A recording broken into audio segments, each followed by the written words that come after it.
commissaire au plan, Madame la Présidente, Madame, Messieurs, permettez-moi de remercier le haut commissaire au plan pour son invitation et rappeler que les Sénégalais ne sont jamais étrangers au Maroc, car nous sommes en contact depuis les débuts des premières formations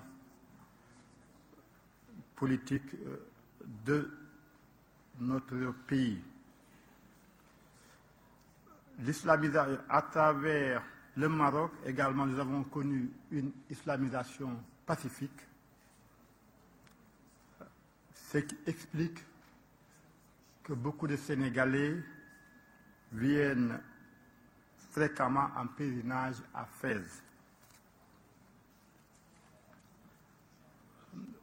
Mon intervention est axée sur une réflexion, une recherche halieutique dans l'Atlantique, facteur de coopération et de solidarité entre nos peuples. En effet, la façade maritime de l'océan Atlantique du Maroc à l'Afrique du Sud est longue de 14 000 km. Plus de 30 États du continent africain ont des activités directes ou indirectes sur cette même façade. C'est une zone qui a une faune maritime extrêmement riche, diversifiée, mais fragile, qui nécessite une solidarité et une coopération scientifique soutenue entre nos laboratoires pour assurer la gestion durable des ressources marines et plus particulièrement de la pêche. Nous présenterons seulement quelques aspects qui seront enrichis par les honorables participants à cet atelier. Écosystèmes côtiers de l'Atlantique Ouest.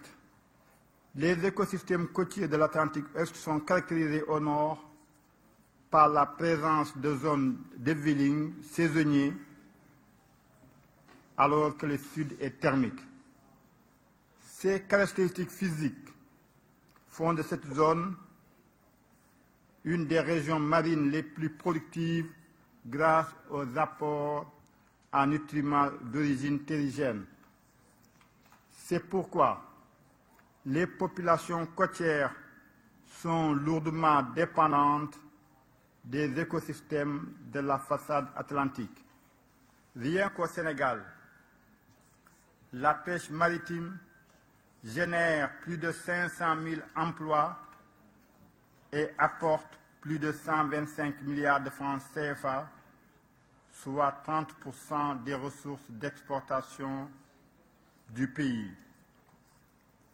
Malheureusement, avec les effets conjugués de l'urbanisation, de l'industrialisation croissante de la capitale, associée à la surexploitation des ressources halieutiques, tous ces facteurs réunis commencent à affecter profondément la pêche maritime, donc l'économie du Sénégal, et cette menace va s'étendre sur la façade africaine de l'Atlantique.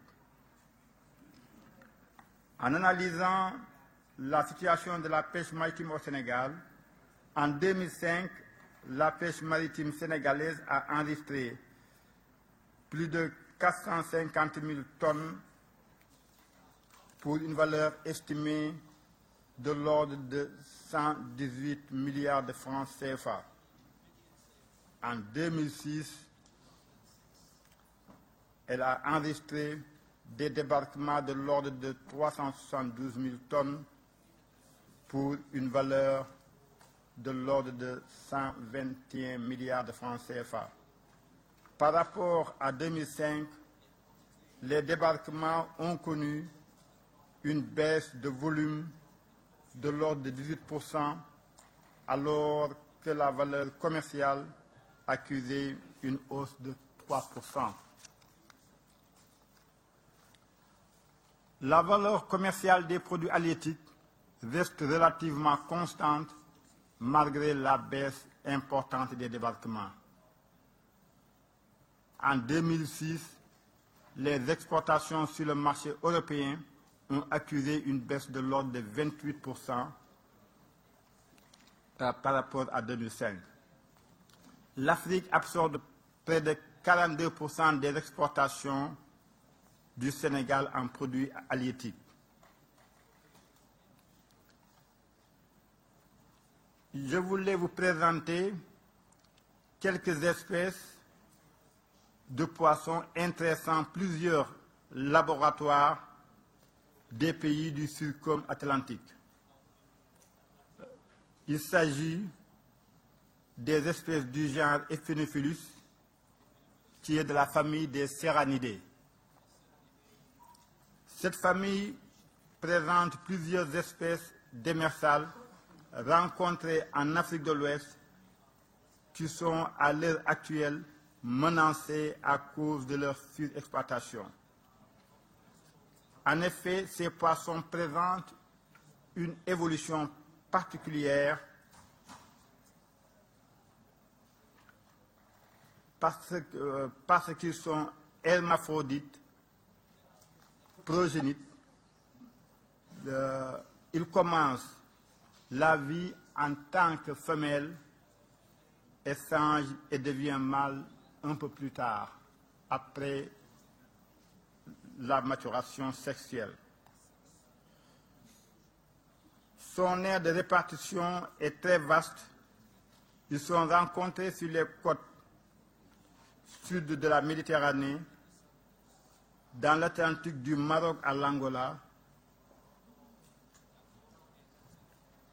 dans l'Atlantique, les principales familles de l'ordre des Persformes concernées par ce phénomène sont les Sparidés, là où se trouvent les dorades, les pageaux. Le long des côtes américaines, on a également les Serranidae, qui sont connus sous le nom, il y a les Ephenophilus, il y a les serrans également. Ce qui montre qu'il nous faut une étude détaillée de cette population pour connaître exactement son statut. C'est pourquoi la gestion de ces poissons nécessite une coopération et une solidarité entre les laboratoires spécialisés dans la reproduction des poissons. Il nous faut un rapprochement et un échange de publications afin d'élaborer des plans d'action communs. Ce cadre de solidarité, entrant dans notre mission de formation, de recherche et de valorisation des ressources naturelles, ce qui me permet de présenter un peu l'Institut fondamental d'Afrique noire. C'est un institut qui a été créé en 1936 par le gouverneur général Brévier, après l'Institut chérifien créé au Maroc. C'est un institut qui a deux départements des sciences humaines et deux départements des sciences naturelles, la biologie, le département de la biologie animale, le département de géologie, de carbone 14 et de botanique.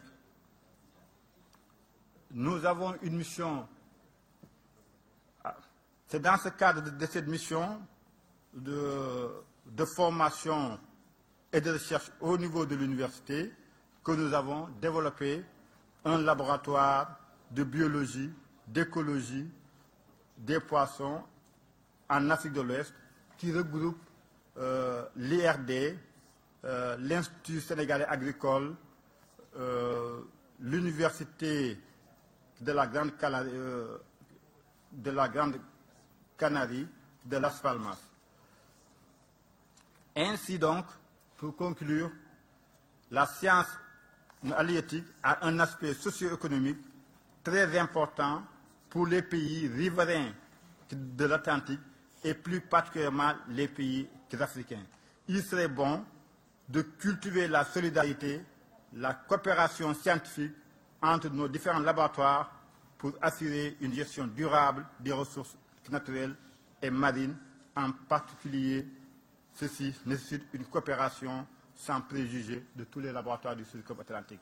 Je vous remercie de votre attention.